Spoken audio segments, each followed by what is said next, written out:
दोस्तों, आज की कहानी है मम्मी जी अनुभवों के साथ कड़वे वचन जरूरी हैं। दोस्तों, कहानी शुरू करने से पहले अगर आपने चैनल को सब्सक्राइब नहीं किया हो तो कर लीजिए ताकि आपके पास पहुंच सके हर नया वीडियो।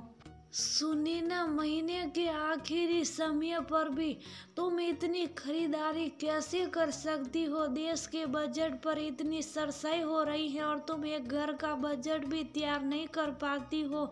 मुझे समझ में नहीं आता। इस महीने के 6 तारीख को तुम मेरे साथ मॉल जाकर पूरा राशन लेकर आई थी, ये कहते हुए कि फिर मॉल आने की जरूरत नहीं पड़ेगी। फिर आज किस चीज में पैसे खर्च करके आई हो? इस तरह से तो समझो तुम्हारे नए घर का सपना हो गया पूरा, या कुछ बाकी है?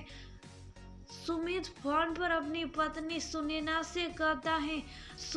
सुनैना बोली, अरे नहीं, ज्यादा सामान नहीं था, बस मेरी कुछ सहेलियों ने कहा कि चलो घूम कर आते, तो मैं भी चली गई और थोड़ा बहुत सामान ले लिया। हम तो जानते हैं कि एक सामान के चक्कर में कई बार बहुत सारे सामान आ जाते हैं।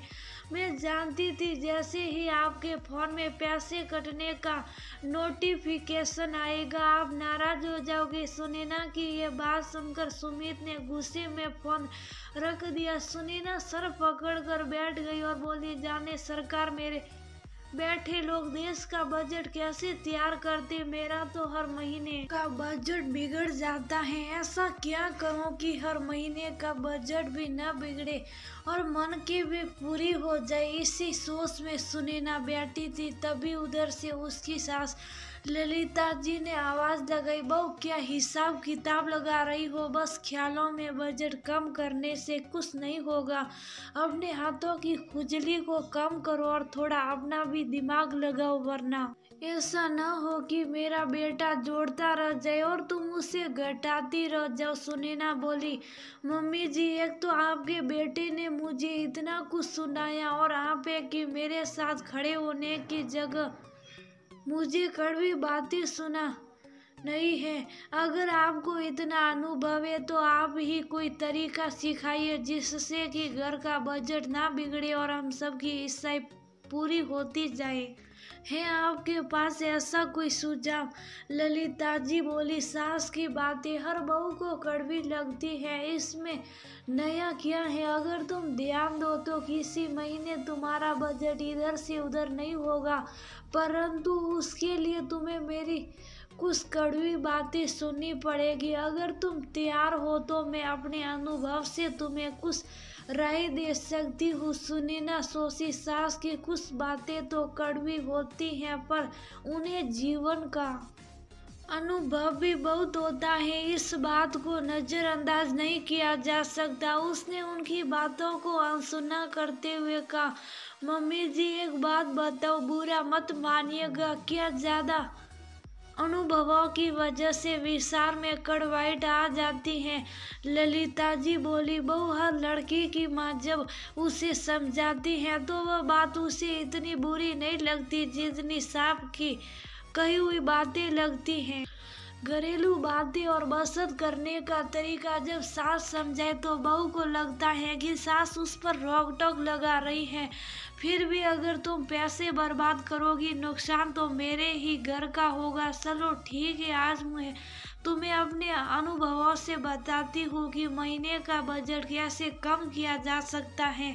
सुनैना ध्यान से उनकी बातें सुनने लगी तो ललिता जी बोली, पहले तो घर के हर खर्च के बारे में तुम्हें लिखना होगा, जैसे मकान का किराया, बिजली का बिल, गैस, स्कूल फीस और राशन एक जगह पर लिख कर रखना होगा। सुनैना बोली, मम्मी जी इससे क्या ही बचत होगा? वह बोली, बहू रानी, इससे ये पता चलेगा कि अगले महीने किस खर्चे पर हम कंट्रोल कर सकते हैं, जैसे स्कूल की फीस, गैस पर महीने खर्च नहीं होता। सुनैना बोली, मम्मी जी ये सब करके कितना बचा लेंगे?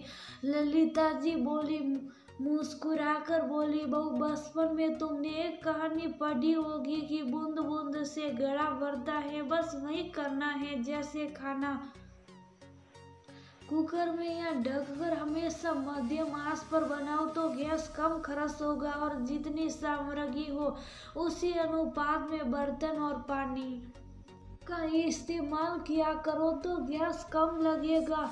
लहसुन अदरक का पेस्ट एक बार में ही मिक्सी में पीस कर रख दो। दिन के समय बल्ब जलाने की क्या जरूरत है, प्राकृतिक रोशनी ही पर्याप्त होती है। और हाँ, जब कपड़े सूख जाए तो छोटे मोटे कपड़ों को उसी वक्त अगर तुम तेल लगा कर रख दो तो उसमें आयरन करने की जरूरत नहीं पड़ेगी। इन्हीं छोटी छोटी चीजों से तुम बिजली का खर्चा बचा सकती हो। सुनैना की जागरूकता बढ़ती जा रही थी। वह बोली, मम्मी जी बिजली और गैस का तो हो गया, राशन का क्या करूं? ललिता जी बोली, बहू सबसे पहले जितना खाना हो उतना ही बनाया करो, इससे हम ताज़ा खाना खाएंगे और चीज़ें बर्बाद भी नहीं होगी। और जब तुम अगले महीने का राशन की लिस्ट बनाओ तो पहले देख लो कि कौन कौन सामान तुम्हारे पास बचा हुआ है, तो अगली बार वह सामान थोड़ा कम मंगाओ। सुनैना बोली, अब मैं सब समझ गई, इस बार ऐसा ही करके देखती हूँ। ललिता जी बोली, और हाँ बहू, ये जो कहीं जाना होता और तुम जड़ से ओला बुक कर लेती हो उसकी जगह पब्लिक ट्रांसपोर्ट का इस्तेमाल किया करो। और जब भी मॉल जाओ तो लिस्ट के हिसाब से ही सामान लिया करो, वरना इतनी मेहनत करने का कोई फायदा नहीं होगा। इतना कहकर ललिता जी चली गई। शाम में जैसे ही सुमित दफ्तर से लौट कर आया और कुछ कहना चाहा तो सुनैना उसे साय देते हुए बोली, देखिए मैं आपकी नाराजगी समझती हूँ। आज पहली बार विपक्ष में जाकर और कड़वा घूंट पीकर रसोई के बजट के बारे में सुनी और सोची हूँ अगले महीने से आपको शिकायत का मौका नहीं दूंगी। तो इस महीने के लिए माफी की याचिका पेश कर रही हूँ। सुनैना की बातें सुनकर ललिता जी मुस्कुराने लगी और बोली, बेटा मेरी भी सहमति है, इसे 2 महीने का वक्त दे दो। अगर ये अगला बजट समय पर पेश करती हैं तो हम मिलजुल कर सरकार बनाएंगे, अन्यथा जो तुम कहोगे इसे मानना होगा। दोनों की बातें सुनकर सुमित ने कहा, आप दोनों की बातें सुनकर मेरा तो सर घूमने लगा है।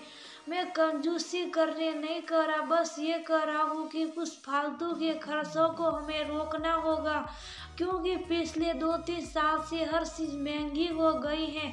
ये मैं भी जानता हूँ, बस बेफिजूल की खर्ची अगर हुई तो त्योहारों में कटौती करनी पड़ जाएगी, याद रखना। और हंसते हुए सुमित कमरे में चला गया। सुनैना खुशी से उछल पड़ी और ललिता जी के गले लग गई और बोली, मम्मी जी आपके अनुभवों ने तो कमाल कर दिया, वरना ये इतनी जल्दी मानने वाले नहीं थे। ललिता जी सुनैना को खुद से अलग करते हुए बोली, बहू भूलो मत कि मैं तुम्हारी सास हूँ। सुनैना बोली, मम्मी जी एक पल नहीं लगता आपको मेरी खुशी पर पानी फेरते हुए, आप हमेशा मेरे विपक्ष में ही रहेगी, पर क्या करो घर में शांति चाहिए तो ये भी चलेगा। इतना कहकर सुनैना हंसकर वहां से चली गई और ललिता जी मुस्कुराने